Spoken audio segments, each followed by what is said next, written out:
बिस्मिल्लाहिर्रहमानिर्रहीम वस्सलामु अला मन इत्तबअल हुदा। हिदायत की इत्तबा करने वालों को राहत दो जहां कुरान चैनल की तरफ से सलाम अर्ज़ है। तमाम तारीफ़ें उस परवरदिगार के लिए हैं जो सब्र और तक़वा अख्तियार करने वालों का मददगार है। लाखों दरूद व सलाम हों मोहम्मद व आले मोहम्मद पर। सामीन कराम साहिबान ईमान, हमारे आज के सबक का मौजू है सूरह आले इमरान की आयत नंबर 124 और 125। तो आइए परवरदिगार के पाक नाम से अपने सबक का आगाज़ करते हैं। बिस्मिल्लाहिर्रहमानिर्रहीम। इस्तक़ूलो लिलमोमिनीना अलन यकफ़ियकुम अन युमिद्दकुम रब्बुकुम बेसलासते आलाफिन मिनल मलाइकते मुनज़लीन। आयत नंबर 125। बला इन तस्बिरु व तत्तक़ू व यातूकुम मिन फ़ौरिहिम हाज़ा युमदिदकुम रब्बुकुम बेखमसाते आलाफिन मिनल मलाइकते मुसव्विमीन। आयत का तर्जमा। जब आप मोमिनीन से कह रहे थे कि क्या तुम्हारे लिए काफ़ी नहीं है कि तुम्हारा रब 3000 फरिश्ते नाजिल फरमा कर तुम्हारी मदद करे। आयत नंबर 125। हाँ, अगर तुम सब्र करो और तकवा अख्तियार करो तो दुश्मन जब भी तुम पर अचानक हमला कर दे, तुम्हारा रब उसी वक्त 5000 निशान ज़दा फरिश्तों से तुम्हारी मदद फरमाएगा। आयत की तफसीर। इस्तक़ूलो, ये जंग बदर का तज़करा है जहाँ हजूर सल्लल्लाहु अलैहि वसल्लम अपने मुख्तसर और बेसरो सामान लश्कर को इलाही तायीद के साथ कुव्वत दे रहे थे और फरमा रहे थे, क्या 3000 फरिश्तों की इमदाद तुम्हारी तक़वियत क़ल्ब और साबित कदमी और हौसला अफजाई के लिए काफ़ी नहीं है।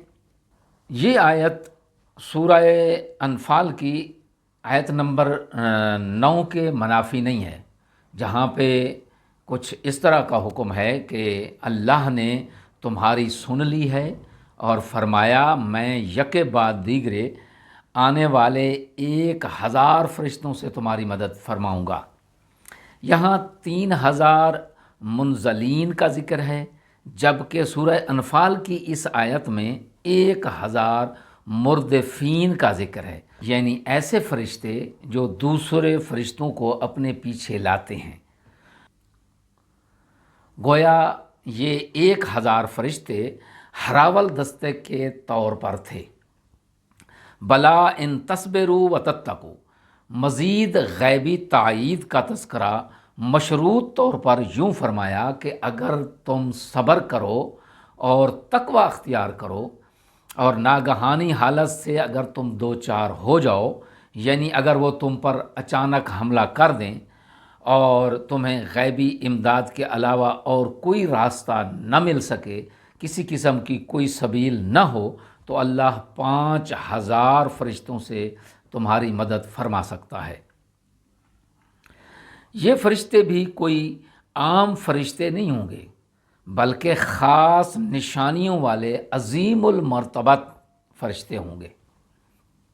आयत के इस टुकड़े से इस इमदाद गैबी की नौइयत का अंदाज़ा होता है कि ये कोई मादी कुमक न थी कि इस पर मादी सोच के तहत सवालात उठाए जाएं कि इन फरिश्तों को हज़ारों की तादाद में किसने देखा, नीज़ ये कि मकतूल मुशरिकीन और उनके कातिल मुसलमानों को सब जानते थे कि किसको किसने कत्ल किया है, फिर फरिश्तों ने किन को मारा।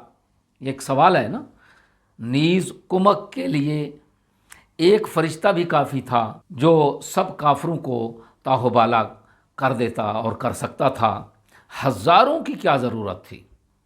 अगर फरिश्तों ने जंग में शिरकत की होती تو کوئی کافر بچ کر بھی نہ نکلتا، وغیرہ وغیرہ، یہ سارے سوالات ہو سکتے ہیں۔ بلکہ یہ غیبی اور غیر مادی کمک تھی، مادی کمک نہیں تھی۔ فرشتے بھی غیر مادی موجودات ہیں، ان کی کمک مسلمانوں کے فرد فرد کو مل سکتی ہے، لہٰذا تعداد ضروری ہے، اور ہر فرد کو بھی نہیں بلکہ جن میں روحانی رشتہ موجود ہو انہیں مل سکتی ہے۔ وہ رشتہ اس آیت میں مذکور ہے، یعنی وہ ہے صبر اور تقوی کا رشتہ۔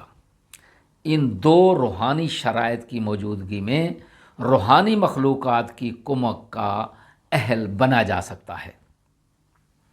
وَيَأْتُوكُم مِّن فَوْرِهِمْ، تیسری شرط اچانک اور ناگہانی حالت سے دوچار ہونا ہے، کیونکہ ایسے حالات میں انسان تمام مادی ذرائع سے ہٹ کر صرف اللہ کی طرف متوجہ ہوتا ہے، جیسا کہ سورہ لقمان میں ارشاد ہوا، ترجمہ عرض خدمت ہے، اور جب ان پر سمندر کی موج سائبان کی طرح چھا جاتی ہے تو وہ عقیدے کو اسی کے لیے خالص کر کے اللہ کو پکارنے لگتے ہیں۔